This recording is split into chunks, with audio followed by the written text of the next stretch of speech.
Welcome back. ఈ మధ్య కాలంలో రాష్ట్ర ఆదాయ వ్యయాలకు సంబంధించి పెద్ద ఎత్తున చర్చ జరుగుతోంది. అప్పులకు సంబంధించి చర్చ జరుగుతోంది. అసలు రాష్ట్ర ఆర్థిక పరిస్థితి ఏ విధంగా ఉంది అన్నటువంటి చర్చ నడుస్తున్నటువంటి క్రమంలో రీసెంట్గా కేంద్ర ప్రభుత్వం రిలీజ్ చేసినటువంటి ఎంఓఎస్పిఐ నివేదిక ఆధారంగా జిఎస్డిపి కావచ్చు, తలసరి వృద్ధి రేటుకు సంబంధించినటువంటి లెక్కలు ఏదైతే రిలీజ్ చేసిందో దాంతో ముఖ్యంగా తెలంగాణ 2024-25 సంవత్సరానికి జిఎస్డిపి వృద్ధి రేటులో 14th ప్లేస్లో ఉంది. 24-25కు సంబంధించి తలసరి వృద్ధి రేటు వచ్చేసి 11వ ర్యాంకులో ఉన్నటువంటి క్రమంలో వృద్ధి రేటు ప్రస్తుత ప్రభుత్వ హయాంలో గణనీయంగా పడిపోయింది, ఆర్థికంగా దెబ్బతింటోంది రాష్ట్రం అని చెప్పేసి అటు ప్రతిపక్షాలు మాట్లాడుతున్నటువంటి క్రమంలో, విమర్శలు చేస్తున్నటువంటి క్రమంలో మాట్లాడదాం. గెస్టులు కూడా సిద్ధంగా ఉన్నారు వారి యొక్క వాయిస్ వినిపించేందుకు. వెంకటరెడ్డి గారు బీజేపీ అధికార ప్రతినిధి, డాక్టర్ దూదిమెట్ల బాలరాజు గారు బీఆర్ఎస్ సీనియర్ నాయకులు, డాక్టర్ చరణ్ కౌశిక్ యాదవ్ గారు కాంగ్రెస్ అధికార ప్రతినిధి. నమస్తే అండి, వెల్కమ్ టు ద డిబేట్. నమస్తే అండి. చరణ్ గారు, వృద్ధి రేటు గణనీయంగా పడిపోతోంది మీ యొక్క హయాంలో, కాంగ్రెస్ పాలనలో వచ్చిన 15 నెలల్లో గతంతో పోలిస్తే గణనీయమైనటువంటి వృద్ధి రేటు నమోదు చేయడం కాదు, పడిపోవడం జరుగుతోంది. దీనికి సంబంధించి కేంద్రం రిలీజ్ చేసినటువంటి లెక్కలే చెబుతున్నాయి. ఈవెన్ మార్చిలో చూస్తే 0% నమోదు చేసినటువంటి క్రమంలో ఏంటి మేడం? ఎంతసేపు బీఆర్ఎస్ పార్టీ ఏంటంటే తప్పుడు వార్తలు ప్రచారం చేసే ప్రయత్నంలో ముందుకు పోతుంది. ఎందుకంటే మీరు చూస్తా ఉన్నారు, మొన్న కేంద్ర ప్రభుత్వం బడ్జెట్ ప్రవేశపెట్టే రోజుకు ముందు ఎకనామిక్ సర్వే చాలా స్పష్టంగా ప్రకటించింది. అదే ఎందుకంటే ఎకనామిక్ సర్వేలో కూడా భారతదేశ వృద్ధి రేటు కావచ్చు, అదేవిధంగా భారత ప్రభుత్వానికి వచ్చే ట్యాక్స్లు కావచ్చు, అదేవిధంగా అన్ని రకాల ఆదాయాలు, ఎందుకంటే రియల్ ఎస్టేట్ కావచ్చు, కన్స్ట్రక్షన్ కావచ్చు, హాస్పిటల్ రంగం కావచ్చు, మ్యానుఫ్యాక్చరింగ్ కావచ్చు, అగ్రికల్చర్ గ్రోత్ తప్ప, అగ్రికల్చర్ గ్రోత్ 1.5 నుంచి 3.3% పెరిగింది తప్ప దేశంలో అన్ని రకాల గ్రోత్ దెబ్బతిన్న మాట వాస్తవం. దానిలో భాగంగా తెలంగాణ మిగతా రాష్ట్రాలతో పోల్చినప్పుడు తెలంగాణ అగ్రగామిగా ఉంది. అదే కాకుండా తెలంగాణ రాష్ట్రంలో అదేవిధంగా ఇన్ఫ్లేషన్ రేటు కావచ్చు, అదేవిధంగా నిరుద్యోగ రేటు కావచ్చు, అదేవిధంగా మిగతా విషయాలన్నీ మిగతా రాష్ట్రాలతో పోల్చినప్పుడు తెలంగాణ ఇంకా అగ్రగామిగా ఉంది. అనవసరంగా తెలంగాణ రాష్ట్రానికి పెట్టుబడులు రావద్దని చెప్పి ఒక దురుద్దేశంతో బీఆర్ఎస్ పార్టీ తప్పుడు ప్రచారం చేస్తూ తెలంగాణ రాష్ట్రానికి ఆ అభివృద్ధిని అడ్డుకునే ప్రయత్నంలో భాగంగా బీఆర్ఎస్ పార్టీ ముందుకు పోతుంది. అదే కాకుండా మీరు చూడండి, అంటే ఇది కేంద్ర ప్రభుత్వం రిలీజ్ చేసినటువంటి లెక్క కదా, అది బీఆర్ఎస్ వాళ్ళు చెప్పినట్టే అవుతుందా మేడం? ఇక్కడ దయచేసి ఏంటంటే అన్ని రాష్ట్ర ప్రభుత్వాల ఆదాయం గణనీయంగా తగ్గింది. అయినా తెలంగాణ సంబంధించినటువంటి మిగతా రాష్ట్రాలతో పోల్చినప్పుడు తెలంగాణ ఆదాయం గణనీయంగా, అంటే మిగతా రాష్ట్రాలతో పోల్చుకున్నప్పుడు తెలంగాణ ఆదాయం గణనీయంగా పెరిగినట్టే. ఎందుకంటే మీరు చూస్తా ఉన్నారు, అంటే నరేంద్ర మోడీ గారి ప్రభుత్వం వచ్చిన తర్వాత రకరకాల నిర్ణయాల మూలంగా ఇప్పుడు చూడండి, ఒక్కరోజు స్టాక్ ఎక్స్చేంజ్ లో 10 నిమిషాల్లో 20 లక్షల సంపద ఆవిరైపోయింది. ట్రంప్ తీసుకున్నటువంటి అనాలోచన నిర్ణయాల మూలంగా భారతదేశం 26% ట్యాక్స్ చేయడం తోటి ప్రధానంగా మిగతా దేశాల్లో ఉన్న మొత్తం కుబేలైన పరిస్థితి కనపడతా ఉంది. ఇప్పటికు నష్ట నివారణ చర్యలు కేంద్ర ప్రభుత్వం చేపట్టలేదు. నిర్మలా సీతారామన్ కావచ్చు, అదేవిధంగా అమిత్ షా గారు మాట్లాడినటువంటి సందర్భమే లేదు. ఎందుకంటే ప్రపంచవ్యాప్తంగా చర్చ వరల్డ్ ట్రేడ్ వార్ వస్తుందని చెప్పేసి పెద్ద ఎత్తున గణనీయంగా స్టాక్ ఎక్స్చేంజ్ లిఫ్ట్ కావచ్చు, అదేవిధంగా 14 లక్షల కోట్లు అన్నది నిన్నటి, అంటే మొన్నటి లెక్క, నిన్న వచ్చినటువంటి వివరాలు. సో దానికి మీ పర్సంటేజ్ తగ్గడానికి ఎట్లా కంపేర్ చేసుకుంటారు? మీ ఆదాయం తగ్గడానికి ట్రంప్ నిర్ణయాలు ఇప్పటి నిర్ణయాలు ఎట్లా తీసుకుందాం? తెలంగాణ అనేది భారతదేశంలో అంతర్భాగం కాదా? భారతదేశంలో అంతర్భాగం కదా. అదే నెక్స్ట్ మంత్ కో లేకపోతే నెక్స్ట్ వచ్చేటువంటి లెక్కల్లో అది యాడ్ చేసుకుంటే బెటర్ గా ఉంటదేమో మేడం. 7.8% జీడిపి, భారత ప్రభుత్వ జీడిపి 6.3% మేడం. 6.3% తగ్గిపోయిన తర్వాత అన్ని రాష్ట్రాల ఇంపాక్ట్ ఉంటుంది. భారతదేశంలో తెలంగాణ అంతర్భాగమే కదా. అదే కాకుండా వాళ్ళు తీసుకున్నటువంటి అనాలోచన నిర్ణయాల మూలంగా భారతదేశంలో అన్ని రాష్ట్రాల ఆదాయం గణనీయంగా తగ్గుతా ఉంది. ప్రపంచవ్యాప్తంగా ఇక్కడే కాదు, భారతదేశం ప్రపంచ వ్యాప్తంగా కూడా అదే పరిస్థితి. ఇన్ఫ్లేషన్ రోజు పెరుగుతా ఉంది. అదే కాకుండా కొనుగోలు శక్తి, ప్రజల కొనుగోలు శక్తి తగ్గుతా ఉంది. అదే కాకుండా మీరు చూడండి, ట్యాక్స్ సంబంధించి జిఎస్టీ వసూల్లో తెలంగాణ నెంబర్ 1 ఉంది. మరి ఎట్లా తెలంగాణ నెంబర్ 1? దాని గురించి మాట్లాడరు. మిగతా విషయాలు ఏదో తీసుకొచ్చి మాట్లాడే ప్రయత్నం దయచేసి బీఆర్ఎస్ పార్టీ చేస్తాం. కాబట్టి తెలంగాణ రాష్ట్రానికి పెట్టుబడులు అడ్డుకునే ప్రయత్నంలో భాగంగా ఏదో ఒక అంశాన్ని తీసుకొని తెలంగాణను అన్ని రకాల్లో ముందుకు పోకుండా అడ్డుకునే ప్రయత్నంలో భాగంగా బీఆర్ఎస్ పార్టీ ముందుకు పోతాం. కాబట్టి తెలంగాణ మీరు ఇన్ఫ్లేషన్ రేట్ తీసుకుంటారా, తెలంగాణ రాష్ట్రంలో నిరుద్యోగం తీసుకుంటారా, లేకపోతే జిఎస్టీ కలెక్షన్ లో తీసుకుంటారా, ఇవన్నీ విషయాలు చూసినప్పుడు మరి తెలంగాణ అగ్రగామిగానే ఉంది మిగతా రాష్ట్రాలతో పోల్చినప్పుడు. జిఎస్టీ వసూలు తగ్గాయని చెప్పేసి ఈ మధ్య కాలంలో చేసినటువంటి లెక్కలో తెలంగాణ జిఎస్టీ వసూళ్ళది కూడా తగ్గింది. మేబీ మీ ఆదాయం తగ్గడానికి ఈ అంటే రిజిస్ట్రేషన్స్ కావచ్చు, జిఎస్టీ వసూళ్లకు సంబంధించి కావచ్చు, ఇవన్నీ కూడా అందులో ఉన్నాయి. మీరేమో జిఎస్టీ వసూళ్లు పెరిగాయి, నంబర్ 1 ప్లేస్ లో ఉంది అంటున్నారు. మరి మేడం ఇప్పుడు బీఆర్ఎస్ పార్టీ అధికారంలో ఉన్నప్పుడు జిఎస్టీ వసూలు మీరు ఒకసారి మేము బయట పెట్టినాం, అసెంబ్లీ సాక్షి మా ఆర్థిక శాఖ మంత్రి గారు ప్రకటించారు. ఒకసారి మీరు వెనకకెళ్ళి చెక్ చేసుకోండి. అదే కాకుండా యావరేజ్ గా బీఆర్ఎస్ పార్టీ అధికారంలో ఉన్నప్పుడు వాళ్ళు ఎంత ట్యాక్స్ కలెక్షన్ చేసినా ఒకసారి చెక్ చేసుకోండి. మేము వచ్చిన తర్వాత యావరేజ్ గా మాదెంత గ్రోత్ పెరిగిందో కావాలంటే మేము ఆధారాలతో సహా మేము బయట పెడతారు సిద్ధంగా ఉన్నాం. అనవసరంగా ఏంటంటే ఒకసారి చూడండి, ఈ లోపు నేను వాళ్ళ వాయిస్ తీసుకుంటా, ఈ లోపు మీరు లెక్క ఒకసారి చూడండి. బాలరాజు గారు మేడం నమస్కారం. ఎందుకు ఇట్లా అంటే కావాలనే ఆదాయం పడిపోయింది, రాష్ట్రం దివాలా తీసింది, లేదంటే వీళ్ళ పాలన వచ్చిన తర్వాత వృద్ధి రేటు విపరీతంగా పడిపోయింది అనేది మీరు చేస్తున్నటువంటి విమర్శ. ఇది రాజకీయ విమర్శగానే చూస్తున్నారు, బదనాం చేయాలి ప్రభుత్వాన్ని అని చూస్తున్నారు మీరు. మేడం ఓకే, ఇప్పుడు చరణ్ గారికి, అదేవిధంగా వెంకరెడ్డి గారికి, అదేవిధంగా హెచ్ఎంటీవీ ప్రేక్షకులకు నమస్కారం. నమస్తే. ప్రధానంగా జ్యోత్స్న గారు, ఇలా బీఆర్ఎస్ పార్టీగా మేమేదో లెక్కలు తీసి మేమేదో దీని మీద చర్చ పెడుతుంది కాదు. ఇది కేంద్ర గణాంకాలు మరియు కార్యక్రమాల అమలు మంత్రిత్వ శాఖ విడుదల చేసినటువంటి నివేదికని మేము ముందు చెప్తా ఉన్నాం. ఆ ప్రకారం ఈ రోజు రాష్ట్రం సంబంధించి తలసరి ఆదాయం ఎట్లా ఉంది, జిఎస్టీ వసూలు ఎట్లా అని చెప్పి వాళ్ళకు నివేదిక విడుదల చేశారు. 2023-24 కేసీఆర్ హయాంలో జిఎస్డిపి వృద్ధి రేట్లో తెలంగాణ ర్యాంకు 3వది ఉంటే 2024-25 రేవంత్ రెడ్డి గారి ప్రభుత్వంలో జిఎస్డిపి వృద్ధి రేట్లో తెలంగాణ ర్యాంకు 14వ ర్యాంకు ఉన్నది. అంటే 11 స్థానాలు పతనం అయింది. ఒకటి 2023-24 కేసీఆర్ హయాంలో తలసరి ఆదాయం వృద్ధి రేట్లో ర్యాంకు భారతదేశం నెంబర్ 1 గా ఉంటే 2024-25 రేవంత్ రెడ్డి గారి ప్రభుత్వంలో తలసరి ఆదాయం వృద్ధి రేట్లో ర్యాంకు 11వ ర్యాంకు ఉంది. అంటే 15 నెలల్లో తలసరి ఆదాయం వృద్ధి రేట్లో 11 ర్యాంకులు ఇలా పతనమైన సందర్భాన్ని కేంద్ర గణాంకాలు మరియు కార్యక్రమాల అమలు మంత్రిత్వ శాఖ విడుదల చేసిన నివేదిక స్పష్టం చేస్తా ఉంది. అదేవిధంగా మేడం ఇలా చెప్తున్నట్టు చరణ్ గారు చెప్తున్నట్టు ట్రాన్స్పోర్ట్ లో తగ్గిన రెవెన్యూ వసూళ్లు 2014-15లో ట్రాన్స్పోర్ట్ లో సంబంధించి శాఖలో వచ్చే ఆదాయము 1854 కోట్ల 61 లక్షలు వస్తే 2017-16లో 22,215.19 లక్షల కోట్లు వచ్చింది. మరి అదే 2024-25 సంబంధించి 2023-24 ముందు సంవత్సరాన్ని తీసుకుంటే 6,990 కోట్ల ఆదాయాన్ని రెవెన్యూ ట్రాన్స్పోర్ట్ శాఖ ద్వారా ఈ రాష్ట్రం వసూళ్లు చేస్తే 24-25 వచ్చే వరకు 5,787, అంటే ఎంత సుమారు 1000 కోట్ల ఆదాయం ట్రాన్స్పోర్ట్ శాఖలోనే తగ్గింది. అదేవిధంగా జిఎస్డిపి సంబంధించి మేడం ఇవాళ మనం ఏదో కొత్తగా చెప్తున్న లెక్కలు కావు, బీఆర్ఎస్ పార్టీ చెప్తున్న లెక్కలు కావు. 2024లో 5,399 కోట్ల వసూలు జిఎస్టి ఉంటే 12% వృద్ధి తోటి. అదే 2025 వచ్చే వరకు 5,401 కోటి. అంటే ఎన్ని కోట్లు పెరిగింది మేడం? ఓన్లీ 2 కోట్లు మాత్రమే పెరిగింది, 0% వృద్ధి మేడం. అంటే ఆ రోజు 2024 ఏదైతే మార్చి నెలలో జిఎస్టి వసూలు 5,400 కోట్లు ఉంటే 2025లో కూడా 5,401 కోటి మాత్రమే ఉన్నది. అంటే జిఎస్టి వసూల్లో పోయిన సంవత్సరం మార్చికి ఈ సంవత్సరం మార్చికి తేడా లేదు. అంటే జిఎస్టి వసూలు అనేవి మార్పు రాలేదు, మొత్తం కూడా ఎటువంటి పెరుగుదల లేదు. మరి గతంలో చూసినట్టయితే 2023 మార్చిలో 4,804 కోట్లుంటే 2024 వచ్చే వరకు 5,300 కోట్లు. అంటే సుమారు 300-400 కోట్లు జిఎస్టి వసూళ్లు అనేవి పెరిగినాయి పోయిన 23 మార్చికి 24 మార్చికి మధ్యన. కానీ 24 మార్చిలో 25 మార్చికి పోల్చుకుంటే ఒక్కడు కూడా పెరగలేదు. అంటే ఏమైనట్టు మేడం? నేనేమంటాడు, ఏదో మేమేదో ఇవాళ బీఆర్ఎస్ పార్టీగా ఈ మీ విడుదల చేసినటువంటి నివేదికలు కావు, ఈ లెక్కలు కావు. ఇది కేంద్ర గణాంకాలు మంత్రిత్వ శాఖ అమలు కార్యక్రమాలు అమలు మంత్రి శాఖ విడుదల చేసిన లెక్కలే చెప్తా ఉన్నాను.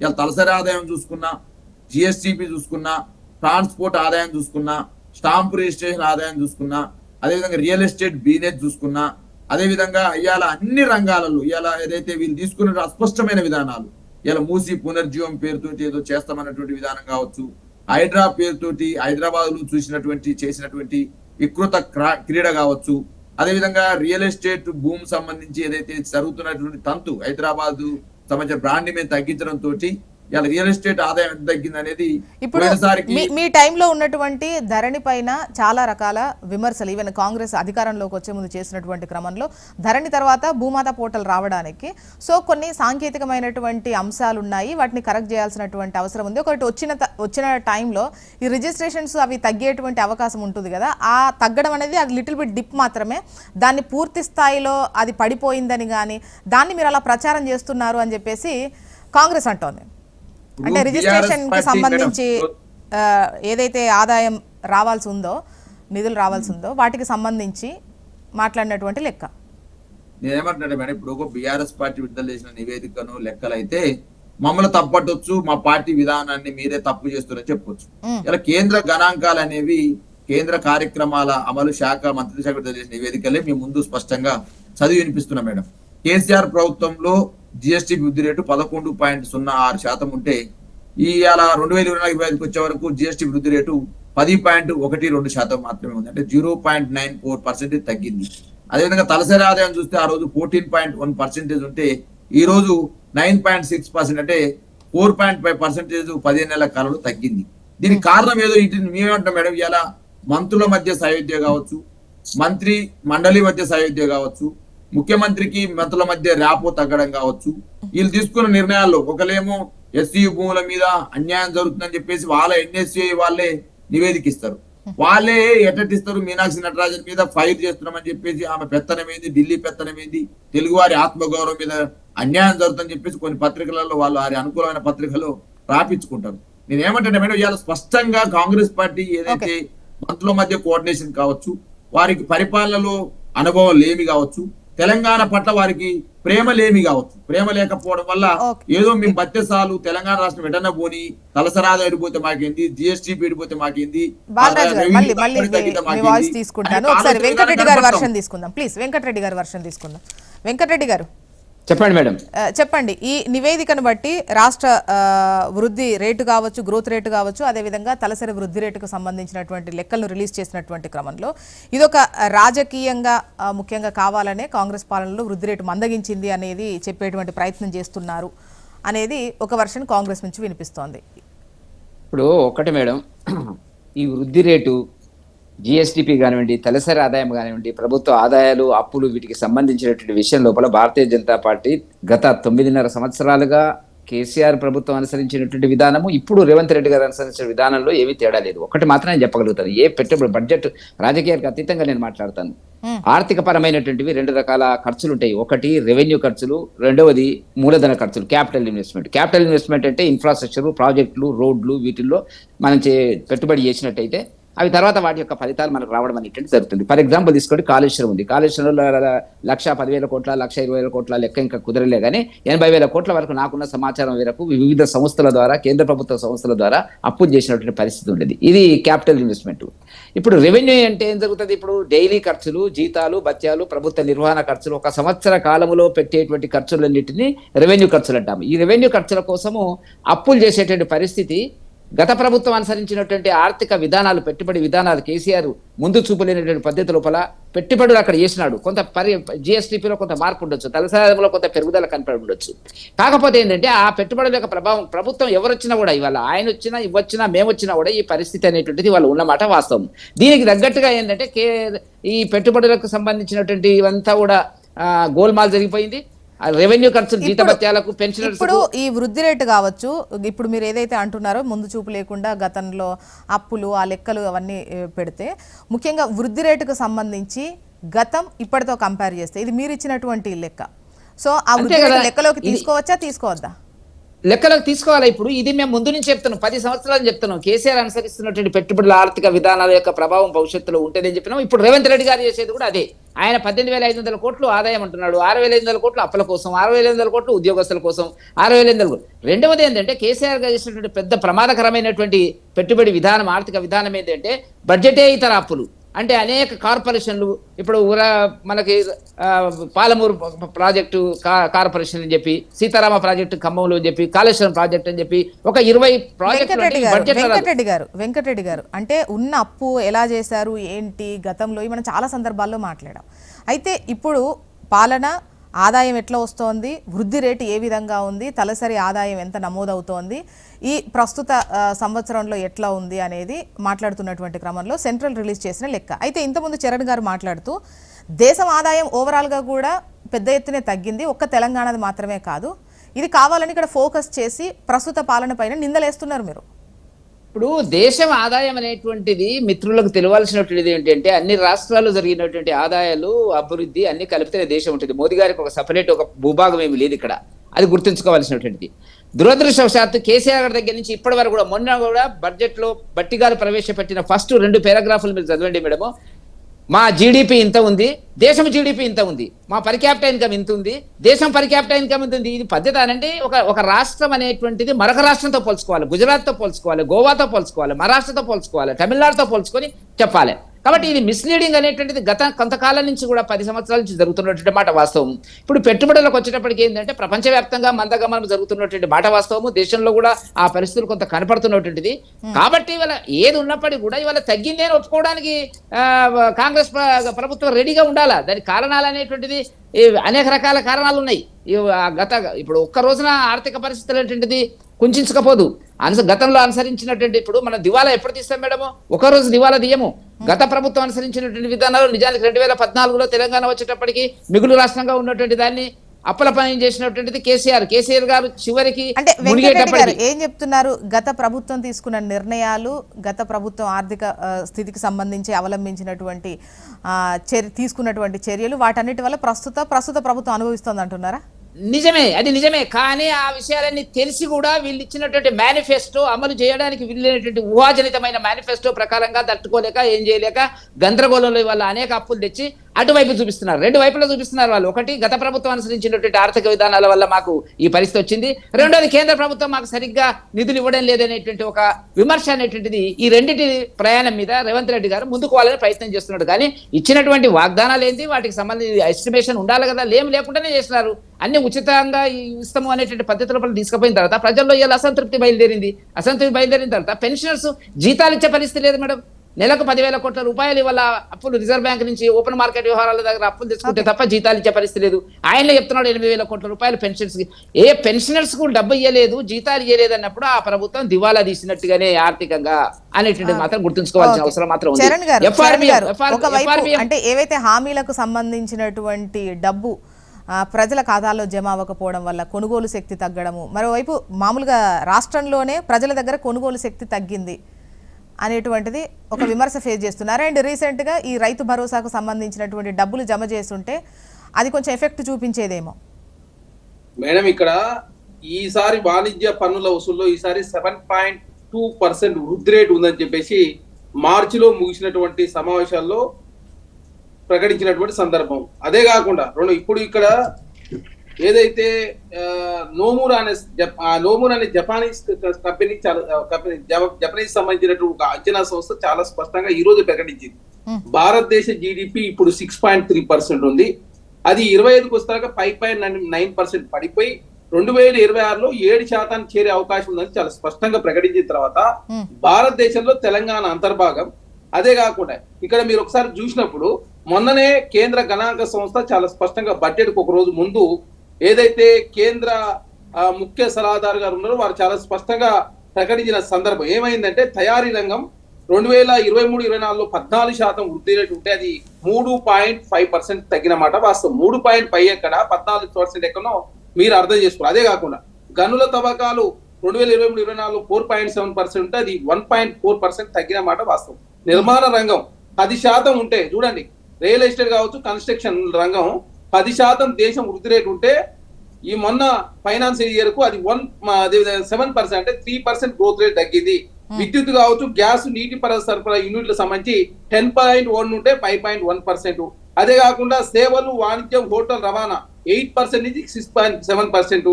ఆర్థిక వృద్ధి సేవలు 8.4 నుంచి 7.2%. అదేవిధంగా పబ్లిక్ అడ్మినిస్ట్రేషన్, రక్షణ రంగాలు ఒకటి మాత్రమే 8.4% గ్రోత్, 8.8%. కాబట్టి భారతదేశంలో తెలంగాణ అంతర్భాగం కాబట్టి భారతదేశం యొక్క జీడిపి కావచ్చు, భారతదేశం యొక్క గణనీయంగా తగ్గింది అని మాట్లాడుకుంటాం. మిగతా రాష్ట్రాలతో కంపేర్ చేసుకుంటే ఎట్లుంది? ఇప్పుడు ఏపీతో మేడం మొన్న చెప్తా ఉన్నాను కదా, మిగతా- ఏపీకి సంబంధించి వచ్చినటువంటి లెక్కల్లో వాళ్ళు ఒకటి 5th ఒకటి 3rd ప్లేస్ లో ఉన్నట్టున్నారు, 3rd or 2nd ప్లేస్ లో అవును ఉన్నట్టున్నారు. అవును మేడం మీరు ఒకసారి దయచేసి బెటర్ గా ఉంది పర్ఫార్మెన్స్ అని వాళ్ళు అనుకుంటున్నారు. వాళ్ళు వాణిజ్య దేశంలో పన్నుల అంతర్భాగమే కదా. మేడం మీరు ఒకసారి చెక్ చేసుకోండి. మీరు రాష్ట్రంలో నెలవారీగా జిఎస్టీ వసూలు కావచ్చు. అదే కాకుండా మీరు సంబంధించి వాణిజ్య పన్నులు రాబడి 75,149 కోట్ల రూపాయలు వచ్చిందని చెప్పి చాలా స్పష్టంగా 7.2% గ్రోత్ ఉందని చెప్పేసి చాలా స్పష్టంగా ప్రభుత్వం ప్రకటించి ఈ రోజు ఒకసారి మీరు ఆంధ్రజ్యోతి పేపర్ చెక్ చేసుకోవచ్చు, లేకపోతే మీకు కావాలంటే మేము కూడా పంపిస్తాం. కాబట్టి భారతదేశంలో తెలంగాణ అంతర్భాగం. కాబట్టి భారతదేశంలో గణనీయంగా జీడిపి తగ్గుతా ఉంది, అది వృద్ధి రేటు తగ్గుతా ఉన్నప్పుడు భారతదేశంలో తెలంగాణ కూడా ఆ ఇంపాక్ట్ ఉంటుంది. దానిలో భాగంగా కొంత తగ్గుతుండొచ్చు కాక, కానీ అనవసరంగా బీఆర్ఎస్ పార్టీ ఆనాడు పరిస్థితి వేరు, ఈనాడు వేరు. ప్రపంచవ్యాప్తంగా యుద్ధాలు కావచ్చు, అదేవిధంగా ట్రంప్ అమెరికా అధ్యక్షుడు అయిన తర్వాత కావచ్చు, మొత్తం గణనీయంగా అన్ని దేశాల ఆదాయం తగ్గుతా ఉంది, ట్యాక్సులు విధిస్తా ఉన్నారు. ఇంకా ఆంధ్ర రాష్ట్రం మీరు చెక్ చేస్తున్నారు, ఆక్వా రంగం మీద విపరీతమైన ట్యాక్స్ విధించడంతో ఆంధ్ర రాష్ట్రం ఆక్వా రంగం మీద ప్రధానంగా డిపెండ్ అయి ఉంటుంది అక్కడ. కాబట్టి ఇవన్నీ రకరకాల ఇంపాక్ట్ రకరకాల ఉన్నటువంటి పరిస్థితి. వాళ్ళ రిక్విజిషన్ పెట్టారు కదా, దానికి సంబంధించినటువంటి సుంకాల విషయంలో కాస్త సడలించవలసిందిగా అది కోరినటువంటి రిక్విజిషన్ పెట్టారు కదా కేంద్రం. మేడం ఇప్పుడు దయచేసి అర్థం చేసుకోవాల్సింది ఏంటంటే టెస్లా కార్లకు మాత్రం దిగుమతి సుంకాన్ని 110% నుంచి మీరు 70% తక్కువ చేస్తారు. ఎందుకు తక్కువ చేశారు? ఇక్కడి నుంచి నరేంద్ర మోడీ గారు అదాన్ని తీసుకొని ఇక్కడి నుంచి అమెరికా పోయింది, అక్కడి నుంచి ట్రంప్ గారు ఎలన్ మాస్క్ తీసుకొని వారు వచ్చి చర్చలకు, వారు వచ్చిన తర్వాత 110% ఉన్న సుంకం టెస్లా కార్కు చైనా నుంచి దిగుమతి చేసుకున్న దానికి 70%, అంటే 40% తక్కువ చేశారు. ఎందుకు తక్కువ చేశారు? అదానికి ఎడెన్బర్గ్ రిపోర్ట్ ఇచ్చిన రిపోర్ట్ తర్వాత వారి ఆదాయం గణనీయంగా తగ్గింది. కాబట్టి ఎడెన్బర్గ్ సంస్థను అసలు విరమింప చేసుకునే ప్రయత్నంలో అది విరమింప రాష్ట్ర ఆదాయం గురించి అంటే ఈ మధ్య కాలంలో మీరు పెద్ద ఎత్తున విమర్శలు ఫేస్ చేస్తున్నారు. ఈ రిజిస్ట్రేషన్స్ కు సంబంధించి ఆదాయం గణనీయంగా తగ్గింది అని, మరోవైపు జిఎస్టీ వసూళ్లు కూడా తగ్గాయి. సో మీకు ఆదాయం పర్టికులర్ గా ఈవెన్ మద్యం అమ్మకాలకు రేటు పెరిగినా కూడా ఆదాయం మాత్రం అంతగా రాలేదు అనేది ఒక 3 నెలల్లో. ఎక్కడ మేడం ఇప్పుడు మీరు దయచేసి అర్థం చేసుకోవాల్సింది ఏంటంటే, ఇక్కడ నేను చెప్పిన ఇప్పుడు కేంద్ర ప్రభుత్వాన్ని మీకు చాలా స్పష్టంగా నిర్మాణ రంగం 10% 7% తగ్గితే భారతదేశంలో తెలంగాణ కూడా అంతర్భాగం. మిగతా రాష్ట్రాల్లో పిలిచినప్పుడు తెలంగాణ చాలా బెటర్ గా ఉన్నది. అదే కాకుండా మీరు వాణిజ్య పన్నుల రాబడిలో 75,149 కోట్లు మేడం 7.2% వృద్ధి రేటు ఉందని చెప్పేసి చాలా స్పష్టంగా ప్రకటించిన అనవసరంగా ఏంది ప్రతిదాన్ని రాజకీయం చేసే ప్రయత్నం దయచేసి బీఆర్ఎస్ పార్టీ చేసిన తప్పులన్నీ చేసి మొత్తం తెలంగాణ రాష్ట్రాన్ని దివాలా తీపిచ్చి, అదేవిధంగా వాళ్ళు ఏమంటారు ఏమనంటే కాగు ప్రకటించింది, కాగు ఆ క్వశ్చన్ నేను అడిగాను అనుకుంటా. ఎందుకంటే మామూలుగా మీరు ఒకసారి రిజిస్ట్రేషన్ శాఖకు సంబంధించి మీరు ఒక టార్గెట్ పెట్టుకున్నారు, ఆ టార్గెట్ ను రీచ్ అవ్వలేకపోయారు. సో రిజిస్ట్రేషన్ అక్కడ ఆదాయం కాస్త తగ్గింది అనేది లెక్క అయితే మీరు రిలీజ్ చేశారుగా. మేడం ఏ ప్రభుత్వం అయినా గుర్తుపెట్టి, ప్రభుత్వం అయినా ఏ వ్యక్తి అయినా టార్గెట్లన్నా అందరు పెట్టుకుంటారు, కానీ కొన్ని రంగాల్లో వృద్ధి సాధించదు, కొన్ని రంగాల్లో వృద్ధి సాధించలేదు. ఎందుకంటే ఒకనాడు భారతదేశం కాదు, ఈనాడు ప్రపంచవ్యాప్తంగా వస్తున్న మార్పుల ఆధారంగా కావచ్చు, ప్రపంచవ్యాప్తంగా ఒక్కొక్క దేశం ఒక్కొక్క విధానంతో ముందుకు పోడు కావచ్చు, రకరకాల ఇంపాక్ట్లు భారతదేశం మీద. భారతదేశంలో తెలంగాణ అంతర్భాగం అయినప్పటికీ కూడా తెలంగాణ రాష్ట్రంలో వృద్ధి రేటు మిగతా రాష్ట్రాలతో పోల్చుకున్నప్పుడు చాలా గణనీయంగా తెలంగాణ వృద్ధి రేటు. అదే బీఆర్ఎస్ పార్టీ నేనే అధికారంలోకి వచ్చి ఉంటే ఎంత ఘోరమైన పరిస్థితి ఉందో అందరిది. ఎందుకంటే 40,000 కోట్ల రూపాయలు కాంట్రాక్టులకు పెండింగ్ పెట్టిపోయి 70,000 పెండింగ్ పెట్టిపోయి దాదాపు 1,10,000 మీరు పెట్టిపోయిన పెండింగ్లు కట్టడమే సరిపోతుంది, మీ బకాయిలు కట్టడానికే సరిపోతుంది అనేది ఒకటి. అండ్ ఒకసారి పీక్స్ కు వెళ్ళినప్పుడు ఒకనొక టైంలో కాస్త డౌన్ ఫాలింగ్ కూడా ఉండేటువంటి అవకాశం ఉంటుంది. దాన్ని తాత్కాలికంగా ఉన్నదాన్ని మరింతగా చేసి చూపించి రాజకీయ లబ్ధి పొందాలని బీఆర్ఎస్ చూస్తోంది. ఇది కాంగ్రెస్ క్వశ్చన్.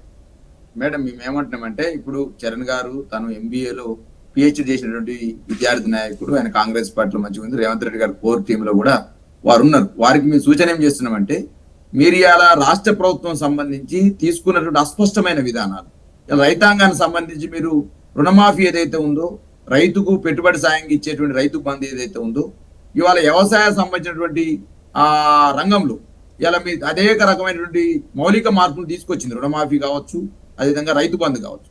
మీరు ఏదైతే ఈ 15 నెలల కాలంలో రుణమాఫీ సంబంధించి ఎంత చేశారు, ఎంత అస్పష్టత ఉందనేది ఇవాళ ప్రజల దగ్గరికి వెళ్తే, రైతుల దగ్గరికి వెళ్తే అర్థమవుతుంది. రైతు బంధు విషయంలో మీరు ఎన్ని ఎకరాలకు ఇస్తున్నారు, ఎంత పెట్టుబడి సాయం చేస్తున్నారు, అది రైతుకు ఒక భరోసాగా రైతు బంధు ఉపయోగపడితే, ఆ రైతు బంధుని ఇవాళ ఇవ్వని పరిస్థితి కనపడుతుంది. కాబట్టి రైతులలో కూడా ఒక మిశ్రమ స్పందన కనపడతా ఉంది. వారు పెట్టుబడులు తీసుకొచ్చుకోవడము, అప్పుల దగ్గరికి వెళ్ళడము, మిత్తి వ్యాపార దగ్గరికి వెళ్ళడం తోటి కొంత వ్యవసాయ రంగంలో కూడా స్తబ్దత కనిపించింది. అదే మీరు తీసుకున్నటువంటి హైడ్రా అనేటువంటి ఒక అస్పష్టమైన విధానం వల్ల ఇలా రియల్ ఎస్టేట్ ప్లాట్ కొందాం అనుకుంటే భయపడతా ఉన్నారు. 100 గజాలు 200 గజాలు తీసుకుందామంటే ఎక్కడైనా రియల్ ఎస్టేట్ చేసినా కూడా వాళ్ళు ఒకరు వెంచర్ చేసినా కూడా దీనికి పర్మిషన్ ఉందో లేదో, కొంచెం ఎక్కడ బతాం ఏదో పిల్లల కోసమో పిల్లల భవిష్యత్ అవసరాల కోసమో ఈ ఫ్లాట్ తీసుకుందామంటే దీని మీద పర్మిషన్ ఉందో లేదో అని పర్మిషన్ ఉన్నా కూడా భయపడే పరిస్థితికి వచ్చింది. దానికి కారణం ఏంది? మీరు ఇష్టం వచ్చినట్టు వెళ్ళడము, హైడ్రా అనే ఒక విధానాన్ని తీసుకురావడము, ఎవరు పడతారు కూలగొట్టడము, ఆల్రెడీ అంత గతంలోని మున్సిపల్ పర్మిషను, అదేవిధంగా వాటర్ బోర్డ్ పర్మిషను, అదేవిధంగా సీవరేజ్ పర్మిషన్, అన్ని రకాల పర్మిషన్ ఉన్నా కూడా మీరు వెళ్ళి కూలగొట్టడంతో ఏమైందంటే ఎక్కడ ఫ్లాట్ తీసుకుందామో భయపడతో ఏమైంది, రిజిస్ట్రేషన్ ఆదాయం స్టాంప్ అండ్ రిజిస్ట్రేషన్ లో 18,000 కోట్లు వీళ్ళు అంచనా పెట్టుకుంటే 5,000 కోట్లు వచ్చిన పరిస్థితి మేడం. అంటే 13,000 కోట్లు స్టాంప్ అండ్ రిజిస్ట్రేషన్ లో తగ్గింది. ఇలా రెవెన్యూ ఏదైతే ట్రాన్స్పోర్ట్ శాఖలోనే 1,209 కోట్ల ఆదాయం తగ్గింది. ఇలా మీరు తీసుకొచ్చి అంటే మీ ఇదేదో గతంలో కేసీఆర్ ప్రభుత్వం తీసుకొచ్చింది కాదు, కేసీఆర్ మిమ్మల్ని చేయమన్నది కాదు. ఇలా మీరు హైదరాబాద్ బ్రాండింగ్ మీద సంబంధించి మీరు మూసి పునర్జీవం అన్నారు. దాని మీద ఒక బ్లూ ప్రింట్ ఎవరైతే, ఒక డిపిఆర్ ఎవరైతే, ఒకసారి 50,000 కోట్లు అంటే, 1,50,000 కోట్లు అంటే, మూసి రివర్ బెడ్ అంటే, తర్వాత బఫర్ జోన్ అంటే, పోయి 50 మీటర్లు అంటే, 100 మీటర్లు అంటే, ఎక్కడ పడితే అక్కడ దసరా దీపాలు చూడకుండా. బాలరాజు గారు, గతంలో రిజిస్ట్రేషన్స్ అనేవి ఎవరికి పడితే వాళ్ళకి వాళ్ళ అవునా కాదా అని లెక్క లేకుండా చేసుకున్న వాళ్ళకి చేసుకున్నంత అంత చేశారు. ఇప్పుడు పారదర్శకంగా ఉంటుంది, కరెక్ట్ గా ఉంటుంది అన్నటువంటి ఒక దాంతోనే ఈవెన్ పోర్టల్ కూడా భూమాత వచ్చింది. సో మేడం సో ఇప్పుడు ఆ డౌట్ ఉంది, గతంలో అలా జరిగింది, ఇప్పుడు కరెక్ట్ దానికే రిజిస్ట్రేషన్ చేసుకుంటున్నామా లేదా అని ఒకసారి వాకప్ చేసుకుంటున్నారు. సో ఆ లెక్కల్లో లేట్ అవుతుందేమో. నేను ఏమంటే మేడం, ఏదైనా ఒక కార్యక్రమాన్ని తీసుకున్నప్పుడు దాని మీద ఒక సమీక్ష, ఎంతమందికి లబ్ధి పొందుతుంది, ఎంత బడ్జెట్ అవసరం ఉంది, ఎన్ని కార్యక్రమాలు అమలు ఎట్లా చేయాలనే ఆలోచన విధానం అనేది కాంగ్రెస్ పార్టీకి ఉందా లేదా అనేది అలా అర్థమవుతుంది. ఓకే అండి, ఇప్పుడు ఏదైనా ఒక కార్యక్రమం మీరు తీసుకున్నప్పుడు, ఇప్పుడు రుణమాఫీ ఉందనుకోండి, మీరు 42 లక్షల మందికి మాఫీ చేస్తామన్నారు. ఇంతవరకు కూడా 25 లక్షల మంది కూడా మీ మాఫీ చేయలే. 31,000 కోట్లు క్యాబినెట్ లో పెట్టారు, రాష్ట్ర క్యాబినెట్ లో. మీరు 17,000 18,000 కోట్లు కూడా ఇలా మాఫీ చేయని పరిస్థితి. రైతు బంధు మీరు 10 ఎకరాలకు ఇచ్చిర్రా, 5 ఎకరాలకు ఇచ్చిర్రా, మొత్తం ఇచ్చిర్రా, ఇంతవరకు దాని మీద స్పష్టత లేదు. మరి అదే విధంగా మీరు ఇలా ఏదైతే రుణమాఫీ విషయంలో స్పష్టత లేదా, రైతు బంధు విషయంలో స్పష్టత లేదా, హైడ్రా విషయంలో స్పష్టత లేదా, మూసి పునర్జీ విషయంలో స్పష్టత లేదా, మీ పరిపాలనలో అసలు మంత్రుల మధ్య ముఖ్యమంత్రి వస్తే మంత్రులు క్యాబినెట్ మినిస్టర్లు లేసే పరిస్థితి లేదా, ఎస్యూ విషయంలో కూడా మీరు ఒక స్పష్టత, మీరు ఓకే మీ ఎన్ఎస్యూ శాఖ ఏమంటే ఎస్యూది ఎద్దు తీసుకోవద్దని మీ ఎన్ఎస్యూ శాఖనేమో మీనాక్షి నటరాజన్ కంప్లైంట్ చేస్తుంది, మీరేమో లేదు ప్రభుత్వం భూమే దీన్ని తీసుకుంటున్నాం అమలు చేస్తున్నాం అంటారు. నేనేమంటే ఒక స్పష్టత అనేది ఉండాలి మేడం. కార్యక్రమాలు మీరు సన్న బియ్యం చేసినారు, సన్న బియ్యం ఎన్ని రేషన్ షాపులు ఉన్నాయి? 17,000 రేషన్ షాపులు రాష్ట్ర వ్యాప్తంగా ఉంటే మీరు 7,000 రేషన్ షాపులలో సన్న బియ్యాన్ని ఓపెన్ చేసి మధ్యాహ్నం పూట బంధు, సాయంత్రం పూట బంధు, మొత్తం కొన్ని షాపులన్నీ కూడా మూత పెట్టుకునే పరిస్థితి ఉంది. కాబట్టి ఎంత బియ్యం అవసరం ఉంది, ఎంతమంది లబ్ధిదారులు ఉన్నారు, ప్రస్తావన కాదు బాలరాజు గారు. సన్న బియ్యంకు సంబంధించి ఇప్పుడు ప్రస్తావన కాదు, మొన్న స్టార్ట్ చేశారు. దానిలో లోటుపాట్లుండి సరిగా నడవకపోతే ఖచ్చితంగా దానిపైన డిబేట్ పెట్టుకుంటాం, దాంట్లో డౌట్ లేదు. చరణ్ గారు నేను చెప్తున్నా టాపిక్ లోనే ఉండండి. అవును, దాని గురించి జిఎస్టీ వసూళ్ల గురించి.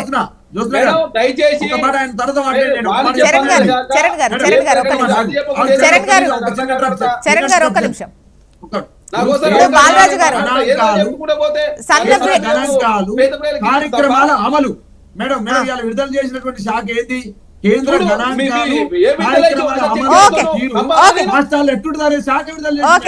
కార్యక్రమాల అమలు మీద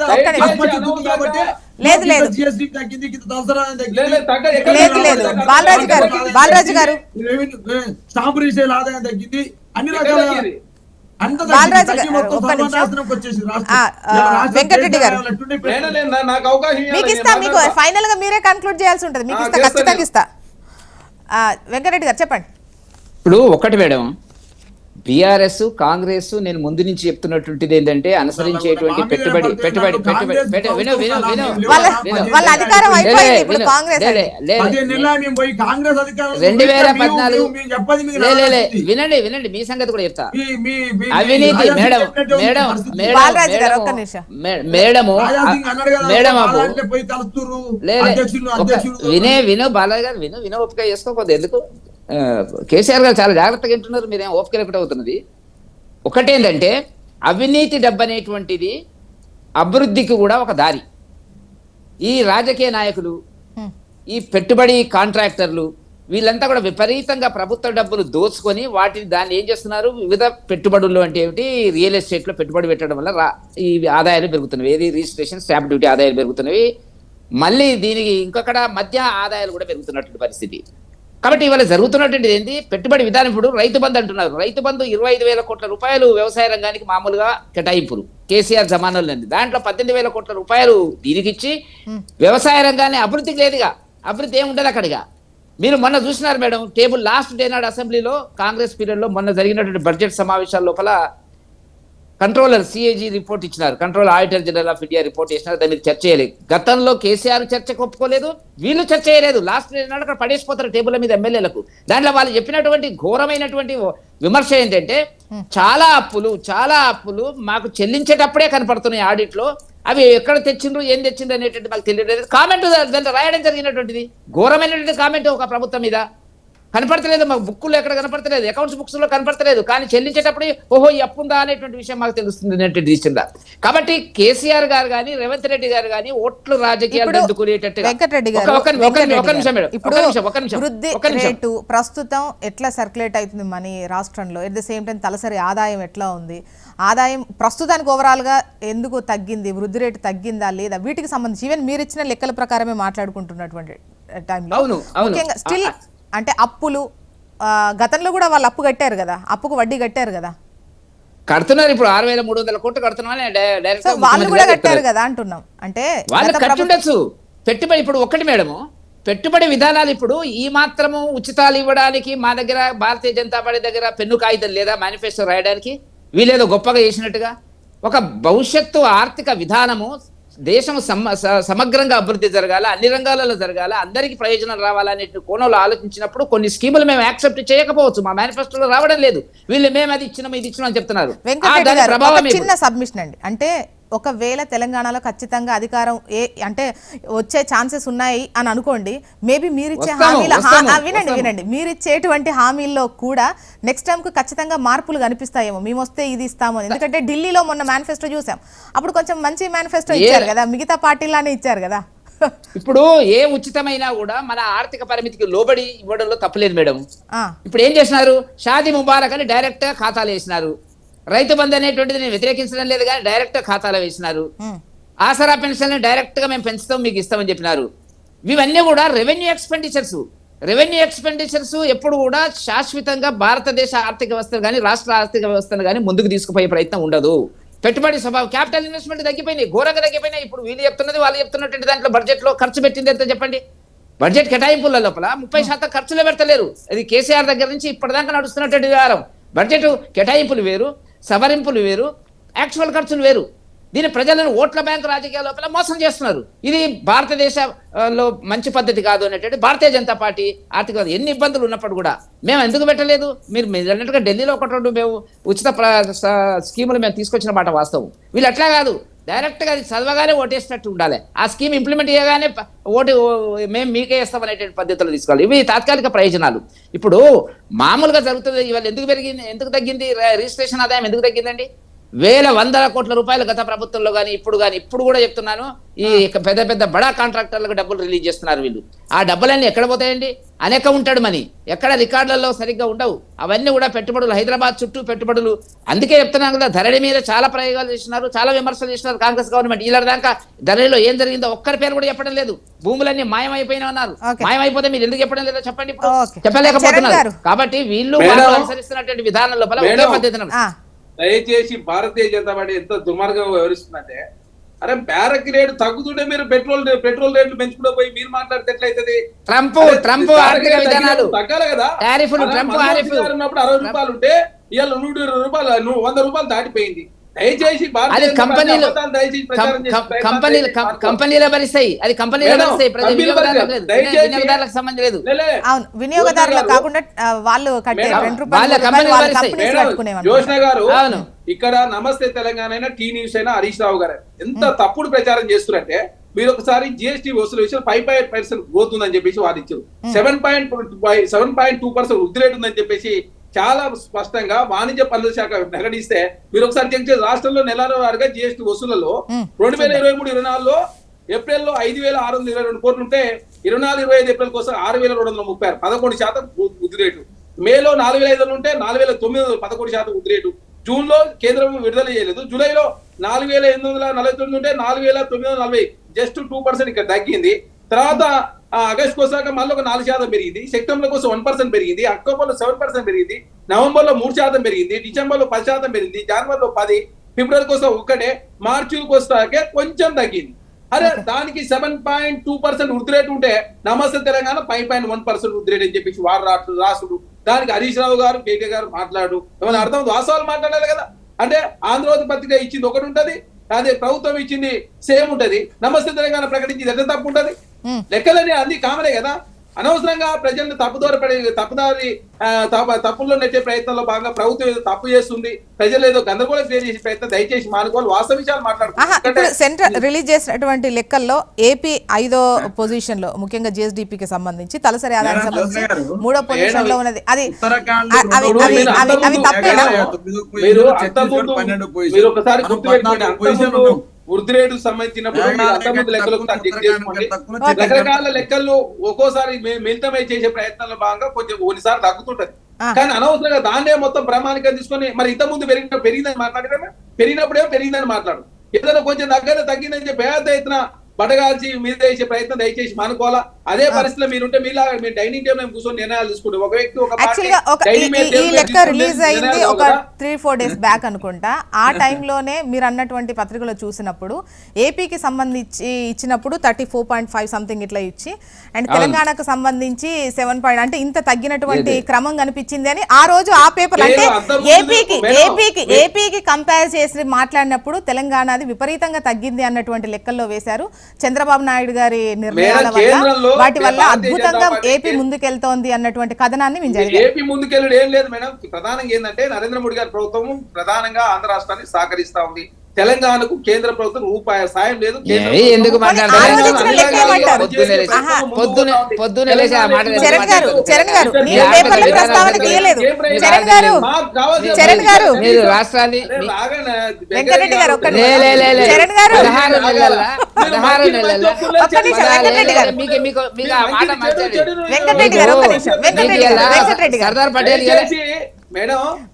ఒక్క నిమిషం.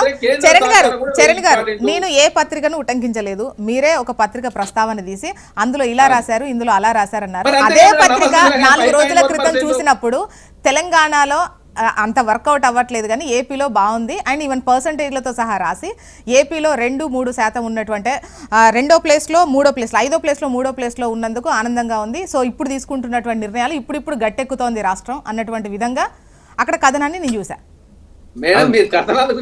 అది మీరు చెప్పిన పేపర్ అది నేను అనేది అక్కడ పాయింట్ మీరు చెప్పిన పేపర్. ఇక్కడ నేను మాట్లాడుతుంది ఇక్కడ ఏంటంటే మేడం అంటే ఇక్కడ చంద్రబాబు నాయుడు గారు ముఖ్యమంత్రి అయిన తర్వాత కావచ్చు, కేంద్రంలో భారతీయ జనతా పార్టీ ప్రభుత్వం వచ్చిన తర్వాత కావచ్చు, అదేవిధంగా రాజధాని విషయంలో స్పష్టత వచ్చింది. మీరు ఒకసారి రాజధాని విషయంలో ఒకసారి చెక్ చేసుకోండి. రాజధానిలో రిజిస్ట్రేషన్ ఆదాయం పెరిగింది. అదేవిధంగా 3 కోట్ల ఉన్న భూమి 6 కోట్ల రూపాయలు అయింది. అదేవిధంగా రాజధాని అమరావతి అని చెప్పేసి ఫిక్స్ అయిపోయారు. అదే కాకుండా దానిలో భాగంగా అక్కడ రిజిస్ట్రేషన్ ఆదాయం గణనీయంగా పెరిగింది. అదే కాకుండా ఎక్సైజ్ సంబంధించినటువంటి వాళ్ళ డ్యూటీస్ విషయంలో కూడా గతంలో కన్నా భిన్నంగా కూడా ఎక్సైజ్ సంబంధించి అక్కడ పెరిగిన పరిస్థితి. కాబట్టి రకరకాల నిర్ణయాలు కేంద్రంలో నరేంద్ర మోడీ ప్రభుత్వం ఉండడు. అమరావతికి సంబంధించి ఒక క్లారిటీ వచ్చింది, రిజిస్ట్రేషన్స్ వాటికి సంబంధించి ఆదాయం పెరిగింది. మరి ఇక్కడ రిజిస్ట్రేషన్ సంబంధించి బీఆర్ఎస్ నుంచి బీజేపీ నుంచి మీరు విమర్శలు ఫేస్ చేస్తున్నారు మేడం. ఇక్కడ బీఆర్ఎస్ పార్టీ గత 3 సంవత్సరాల నుంచే మందకోడికి ఉంది రియల్ ఎస్టేట్. మీరు ఒకసారి చెక్ చేసుకోండి. ఇది ప్రపంచ వ్యాప్తంగా వచ్చినట్టు విపత్తు ఆధారంగా ఆనాడు వస్తే కూడా ఇప్పుడేమంటారు కాంగ్రెస్ ప్రభుత్వం వచ్చింది రిజిస్ట్రేషన్ తగ్గింది. మేము వచ్చిందో తగ్గుడు కాదు. మీరు ఒకసారి యావరేజ్ చెక్ చేసుకోండి. 2 years బ్యాక్ కూడా అదే పరిస్థితి. హైదరాబాద్ లో నేను ప్లాట్లు ఎక్కువనే కొనుగోలు చేయక తగ్గింది. దానిలో భాగంగా మొత్తం పైసలను కూడా ట్యాక్స్ లో పోతున్నాయని చెప్పేసి కేంద్ర ప్రభుత్వం గ్రహించే మధ్యతరగతి వాళ్ళ కోసం 12 లక్షల రిబేట్ తీసుకురావడం తోటి ఢిల్లీలో 40 లక్షల మంది ఉన్నటువంటి ఆ రిబేట్ పొందిన వాళ్ళు కూడా భారతీయ జనతా పార్టీకి భారతీయ జనతా పార్టీ కర్ణాటక ఉచితాల వ్యతిరేకం ఉంటుంది. మధ్యప్రదేశ్ లో మీరు ఉచితాలు ఇస్తారు, మహారాష్ట్ర ఉచితాలు ఇస్తారు, ఢిల్లీలో ఉచితాలు ఇస్తారు. మరి ఒక్కో రాష్ట్రంలో ఒక్కో విధానంతో భారతీయ జనతా పార్టీ పోతున్నాం, మేము పోతున్నామా? కాబట్టి తెలంగాణకు చిన్న చూపు చూస్తుంది కేంద్ర ప్రభుత్వం. కాబట్టి దయచేసి కేంద్ర ప్రభుత్వం సహకారం అందించాలని చెప్పి ప్రతిసారి మేము కోరుతా ఉన్నాం. దానిలో బాగా తెలంగాణ రాష్ట్ర 2 కేంద్ర మంత్రులు ప్రతిరోజు అబద్ధాలు ప్రచారం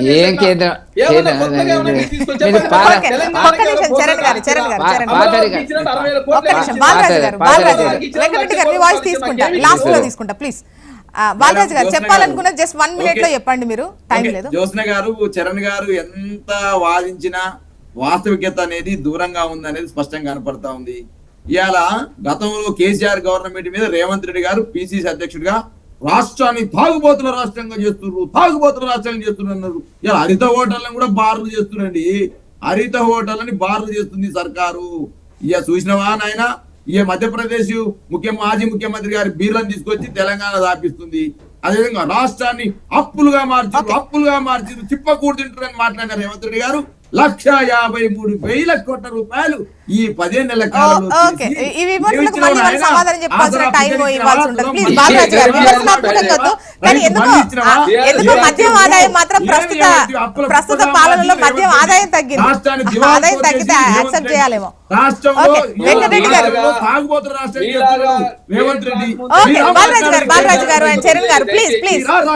వెంకటరెడ్డి గారు ఫైనల్ గా కాంగ్రెస్ వెంకటరెడ్డి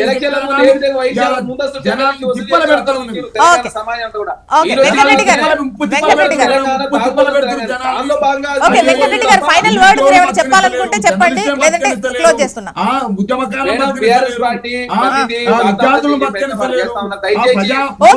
సెంట్రల్ రిలీజ్ చేసినటువంటి వృద్ధి గ్రోత్ రేట్, అదే విధంగా తలసరి ఆదాయానికి సంబంధించినటువంటి లెక్కలో తెలంగాణ ప్లేస్ అయితే ఈ విధంగా ఉంది. చూద్దాం. And thank you so much అండి డిస్కషన్ లో పాల్గొన్నందుకు.